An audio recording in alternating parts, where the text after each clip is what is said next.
আজ ছোট বোনটার গায়ে হলুদ। ওর গায়ে হলুদ দেখতে ওর বান্ধবীরা এসেছে, আর ওর এক বান্ধবীকে আমার ভালো লেগে গেছে। মেয়েটি দেখতে অনেক সুন্দরী, একটা হলুদ শাড়ি পরে এসেছে। তাতে মেয়েটিকে বলতে পাখির মতো লাগছে। যেভাবে হোক এই মেয়েটাকে আমাকে পটাতে হবে। ওর যদি পটাতে পারি তাহলে আমি সার্থক হব। বিয়ে বাড়িতে তো অনেক মজাই হয়। দেখতে পেলাম মেয়েটি একপাশে দাঁড়িয়ে রয়েছে, তাই আমি ওর কাছে চলে আসি। সবাই তো কত মজা আনন্দ করছে, আর তুমি কেন এখানে? আমার এসব ভালো লাগে না। ওখানে গেলে আমাকে রং জড়িয়ে আবির মেখে দেবে, তাই আমি ওখানে যাব না। মনে মনে ভাবলাম, তোমার রং আবিরের ভয়? আমি তো আজ তোমাকে আবির মাখিয়ে দিব। দাঁড়াও, আমি যদি এখন তোমাকে আবির মাখিয়ে দেই তখন তুমি কি করবে? জানি আপনি অনেক ভালো একটা ছেলে, তাই এটা করবেন না। আর যদি করেন তাহলে আমি আপনাদের বাড়ি থেকে চলে যাব। তুমি গেলে আমি তোমাকে পটাবো কিভাবে? পটাবেন মানে কি? আমি তো কিছুই বুঝছি না। ধুর, তেমন কিছু না। এই শোনো, তোমার গালে আমি কি একটু আবির দিতে পারি? তোমার গালে যদি একটু আবির দিয়ে দেই তাতে তোমার অনেক সুন্দর লাগবে। এই না, আমি কিন্তু এসব একদম পছন্দ করি না। বিয়ে বাড়িতে এসেছো, একটু তো মাখাতে হবে। আমি কিন্তু আপনার বোনকে ডাক দিব। ও এখন বিজোর বিয়ে নিয়ে, ও কথা শুনবে না। আমি ওর কাছে চলে আসি। আবির ভাইয়া, একদম একদম কাছে আসবেন না। আমি কিন্তু আপনার আম্মুকে ডাক দিব। এখানে আর কেউ আসবে না। আবির এসে আমার দু হাত জোরে দেয়ালের সাথে চেপে ধরলো। এই এই ছাড়েন, না হয় কিন্তু আমি আপনার হাত পেঁচিয়ে কামড় দিব, তারপর রক্ত বের করে দিব।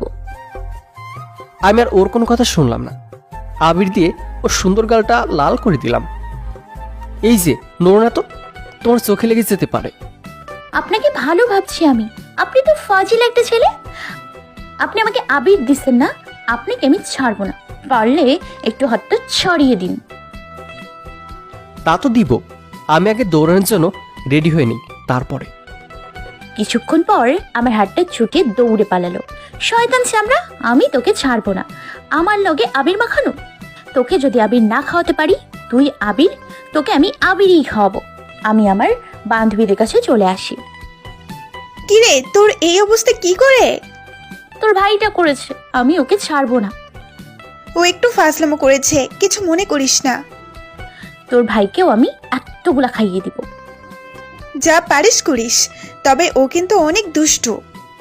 কত ছেলেকে আমি টাইট দিয়েছি সেটা তো তুই ভালো করেই জানিস।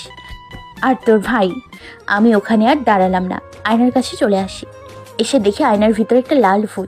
পরে বুঝতে পারলাম এটা তো আমি। কি অবস্থা করেছে আমার! সুন্দর চেহারাটার কি হাল করেছে! আমি আর আয়নার পাশে দাঁড়ালাম না, আবিরকে খুঁজতে লাগলাম। কিছুক্ষণ পরে দেখতে পেলাম ও রুমে বসে গান শুনছে। আমার গালে আবির মাখানো, তোকে আমি আবির খাইয়ে দিব। আমি ওর কাছে চলে আসি। এগুলা এখনো মুছছো নাই? থাক, আর মুছা লাগবে না। এখন ভালোই অনেক সুন্দর লাগছে। তোর দাঁত বের করা বের করতেছি। আমি গিয়ে আবিরের গালে মুখে আবির ছুঁড়ে মারলাম। চোখে পড়তেই সবকিছু ঝাপসা দেখছি। আরে আল্লাহ, আমি তো চোখে কিছু দেখতে পাচ্ছি না, মনে হয় কানা হয়ে গেছি। এই আপনার কি হয়েছে? সরি সরি, আমি বুঝতে পারিনি এটা হবে। এখন আর সরি বলে মনে হয় আর কাজ হবে না। আমি তো কানা হয়ে গিয়েছি। আমি তার মুখ থেকে সবকিছু সরাতে লাগলাম। এমন সময় আবির পেছন থেকে আমার গালে আবারও আবির মাখাতে যাবে। এমন সময় আমি তার হাত দুটো ধরতে যাব, এমন সময় আবির এসে আমার বুকের ওপর পড়ে যায়। দুজনের গালে আবিরে ভরা, তবুও দুজন দুজনের দিকে তাকিয়ে রয়েছি।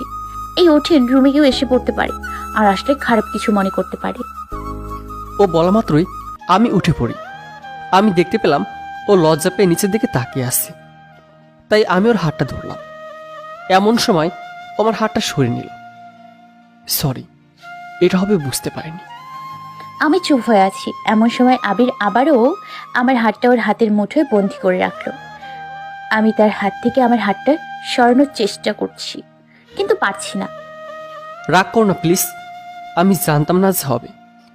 এমনিতে তুমি যে আমার চোখে আবির মেখে দিয়েছো তাতে আমি কিছু দেখতে পাইনি, তাই হয়তো এটা হয়েছে। আমি কোনো রাগ করিনি, যা হয়েছে হয়তো একটা অ্যাক্সিডেন্ট। এটা বলে ও চলে গেল। মনে হয় আমার সাথে অনেক রাগ করেছে। ধুর, দোষটা তো আমার ছিল না। যা হয়তো মানতে পারছে না। এখন আসুন পরিচয় দেওয়া যাক। আমি আবি, অনার্স প্রথম বর্ষে পড়ছি।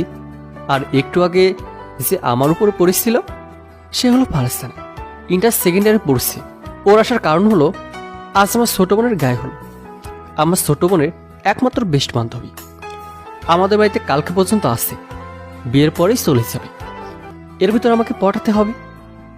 মেয়েটিকে আমার অনেক ভালো লাগছে। দুপুরবেলা খাওয়া দাওয়ার পর সবাই একসাথে বসে আছি।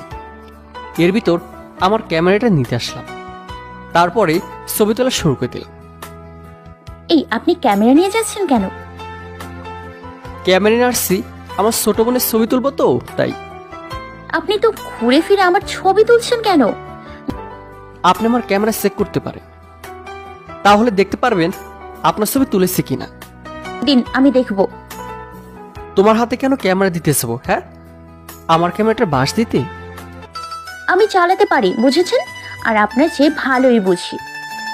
তবু দেওয়া যাবে না, আমার এই ক্যামেরায় পার্সোনাল কিছু ছবি আছে, তাই। আমি ওসব কিছু দেখবো না, আমি আমার ছবি দেখব। আমি তোমার কোনো ছবি তুলিনি, আর তোমার ছবি তুলে আমি আবার কি করবো? না দিলে রাতের বেলা যেখানে ক্যামেরা রাখবেন সেখান থেকে নিয়ে ক্যামেরাটা নষ্ট করে দিব। দেখা যাবে। এখন তুমি একটু আমার বোনটার পাশে দাঁড়ো তো, তোমার একটা ছবি তুলি।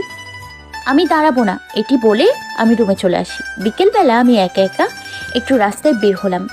এর ভিতরে দেখতে পেলাম আবির বাইক নিয়ে কোথায় যেন যাইতেছে। কোথায় যাচ্ছেন এত সেজে? সাজালাম কই, শুধু তো একটা লুঙ্গি পরলাম, তাতে সাজা হয়ে গিয়েছে। তোমরা মেয়েরা না সব কিছু একটু বেশি বেশি বুঝছো। এত সব কথা বাদ, আপনার বাইকটা একটু আমি চালাবো, দিবেন? তোমাকেই তো চালাতে দিব। তারপর একটা দুর্ঘটনা ঘটলে তোমার বড়লোক বাবা আমাকে তো শেষ করে ফেলবে। আমি অনেক ভালোভাবে চালাতে পারি, বুঝেছেন? এর আগেও মামার বাইক অনেকবার চালিয়েছি। না, দেয়া যাবে না। তাড়াতাড়ি আপনার বাইক নিয়ে এখান থেকে ফুটেন। এই নাও, চালাও। তবে আমি তোমার পিছনে থাকবো। থাকবেন, তবে আমার থেকে একটু দূরে, আমার গায়ে যেন টাচ না লাগে, ওকে? ঠিক আছে। আমি উঠে পড়লাম, আর আমার পেছনে আবির। আমার কেমন যেন ভয় ভয় করতেছে, অনেকদিন পরে বাইক চালাচ্ছি। ওই আস্তে চালাবা, ওকে? আর রাস্তায় উঠবা না, অনেক গাড়ি চলতেছে কিন্তু। আমি মাটির রাস্তায় বাইক চালানো শুরু করে দিলাম। দুজনেই কথা বলতেছি, এমন সময় বাইক গিয়ে পুকুরের ভিতর পড়ে যায়। বাঁচাও বাঁচাও! আমি লাফ দিয়ে ওকে পুকুর থেকে তুললাম। বলেছিলাম না তুমি চালাতে পারবে না? কোথাও কি ব্যথা পেয়েছো? পায়ে ব্যথা পেয়েছি, হ্যাঁ, মনে হয় ভেঙে গেছি। এক্ষুনি কি করব? আপনার জন্য, আপনার জন্য সব হয়েছে। আপনি পেছন থেকে নড়েছেন, তাই এটা হয়েছে। বাবা, শব্দ এখন আমার। তোমাকে তো আমি আগে বাইক চালাতে বারণ করেছিলাম। এখন তাড়াতাড়ি আমাকে বাড়িতে নিয়ে যান। কয়টা নিব? আমার বাইক নিব নাকি তোমাকে? আমার চেয়ে বাইক বড় আপনার কাছে? তাড়াতাড়ি আমাকে নেবার ব্যবস্থা করুন। আমি ওকে কোলে করে নিয়ে বাড়িতে চলে আসি। আসার সময় ফারসানা আমার মুখের দিকে তাকিয়ে রয়েছিল। কিছুক্ষণ পর বাড়িতে এসে পৌঁছালাম। আমাদের দেখে সবাই ছুটে আসলো। ভাইয়া, ফারজানার কি হয়েছে? ওর এই অবস্থা কেন? তা তোর বান্ধবীকে জিজ্ঞেস কর। কি হয়েছে ফারজানা, বল আমাকে। আর বলিস না, আমি বলেছি যে তোর ভাইয়ের বাইক চালাবো না, তবু আমাকে জোর করে চালাতে বলেছে, তাই এটা হয়েছে। কথাটা শুনে রাগীভাবে ওর দিকে তাকিয়ে রয়েছি। এই মেয়ে আমাকে এভাবে ফাঁসিয়ে দিল। কুত্তি, ছাড়বো না তোকে। তো তোর কি কোথাও লেগেছে? না, আমি ঠিক আছি। আমি আর দাঁড়ালাম না, বাইক উঠাতে চলে আসি। এই মেয়ে আমার বাইকটাও শেষ করে দিল। ছাড়বো না তোকে। আমি বাইক উঠিয়ে বাড়িতে চলে আসি। রাতের বেলা আমি ওর রুমে চলে আসি। আমাকে দেখেই মেয়েটি শুরু করে দিল। ও মা, ও মা, আমার পাটা শেষ হয়ে গেল গো। আমাকে দেখে ব্যথা বেড়ে গেছে নাকি? আপনার জন্য আমার এটা হয়েছে, আমি আপনাকে ছাড়বো না।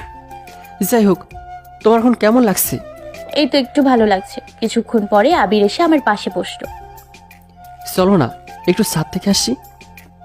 আমার পায়ে তো ব্যথা, যাবো কি করে? হাত ধরলে কি আমার সাথে যেতে পারবা? পারবো। আবির আমার হাত ধরে ছাদে নিয়ে আসলো। দুজনে বসে বসে কথা বলছি, আর কথার ভেতরে আমি হাসছি। এর ভিতর আবারও যেটা বলছে সেটা শুনেই আমি চুপসে গেলাম। ফারজানা, আমি তোমাকে ভালোবেসে ফেলেছি। প্রথম দেখাতেই তোমার আমার অনেক ভালো লেগেছে। আমি তোমার সাথে সারা জীবন ধরে একসাথে বাঁচতে চাই। আমি পারবো না আপনাকে ভালোবাসতে, কারণ আমার বয়ফ্রেন্ড আছে। এটা আপনার বোনও জানে। সে আমার খালাতো ভাই। এর সাথে 5টা বছর ধরে সম্পর্ক চলতেছে।